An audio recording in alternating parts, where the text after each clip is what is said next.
Bismillahirrahmanirrahim. Assalamualaikum warahmatullahi wabarakatuh. Nama saya Fatur Rahman. Saya dari IAIN Syekh Nurjati Cirebon. Di sini saya akan menjelaskan sedikit tentang Fatwa Dewan Syariah Nasional nomor 33 garis miring DSN MUI garis miring 19 garis miring 2002, yaitu berdasarkan Dewan Syariah Nasional pada saat ini obligasi syariah hanya menggunakan dua akad. Salah satunya menggunakan akad mudharabah, di mana pada fatwa ini obligasi syariah mudharabah adalah obligasi syariah menggunakan akad mudharabah, yaitu menimbang pada substansi pada fatwa Dewan Syariah Nasional nomor 7 garis miring DSN MUI garis miring 17 garis miring 2002. Mudharabah sendiri adalah kegiatan investasi bagi hasil, di mana kegiatan ini berdasarkan akad mudharabah, yaitu akad kerjasama antara kedua belah pihak, di mana pihak pertama sebagai investor atau sohibul mal, dan pihak kedua adalah emiten atau mudarib, bertindak sebagai pengelola modal, dengan keuntungan biasanya ditetapkan pada awal atau ketentuan ditetapkan sesuai dengan ketentuan masing-masing kedua belah pihak, agar terjadinya tindakan timbul yang bermanfaat untuk ke depan. Beberapa pokok mengenai obligasi syariah mudharabah ini, Dewan Syariah Nasional menimbang beberapa hal. Yang pertama yaitu salah satu instrumen investasi pada pasar modal konvensional adalah obligasi.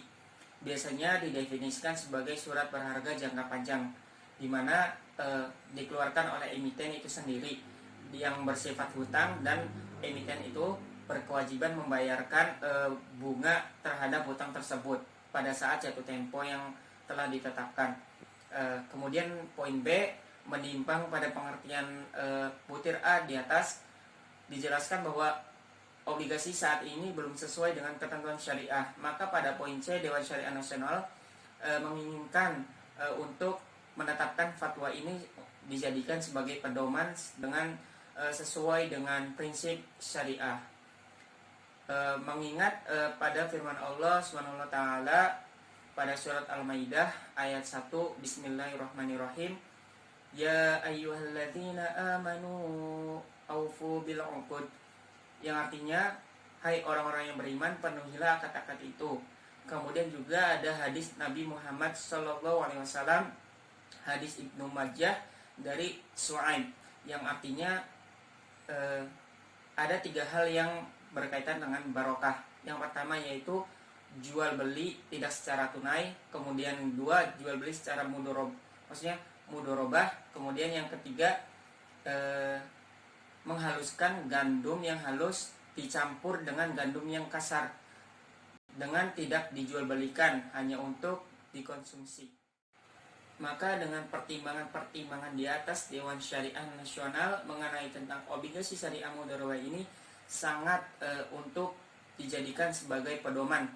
Fatwa ini dijadikan patokan bahwa dalam ketentuannya Dewan Syariah Nasional mengenai UBM ini ingin obligasi syariah sesuai dengan prinsip syariah dan juga menggunakan akad mudharabah, di mana salah satu pihak menjadi sohibul mal atau investor dengan menyediakan modal, kemudian yang pihak kedua yaitu mudarib atau emiten sebagai pengelola modal, di mana keuntungan atau nisbah tersebut dibagi dengan sesuai akad mudharabah, yaitu kesepakatan yang di awal atau di muka antara kedua belah pihak tersebut.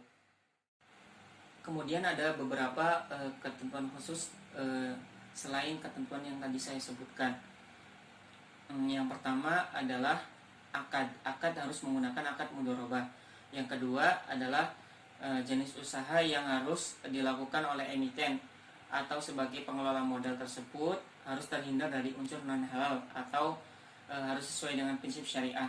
Kemudian yang ketiga adalah nisbah keuntungan bagi hasil emiten harus dibayarkan pada sahibul mal sesuai dengan kesepakatan sebagai bentuk bagi hasil.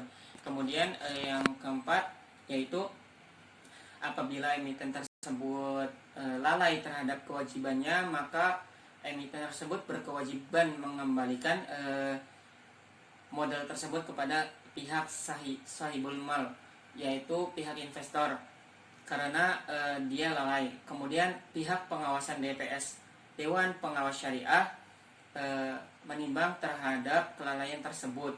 Kemudian dalam kepemilikan modal tersebut bisa dialihkan oleh sahibul mal kepada pihak lain sesuai dengan kesepakatan. Nah, teman-teman, itulah penjelasan dari saya tentang obligasi syariah mudharabah. Semoga ilmunya bermanfaat. Apabila ada kesalahan penyampaian terhadap fatwa Dewan Syariah ini, saya mohon maaf. Oh ya, fatwa Dewan Syariah ini ditetapkan di Jakarta pada tanggal 6 Rajab 1423 Hijriah. Kemudian tanggal 20 September tahun 2002. Sekian penjelasan dari saya. Terima kasih. Wassalamualaikum warahmatullahi wabarakatuh.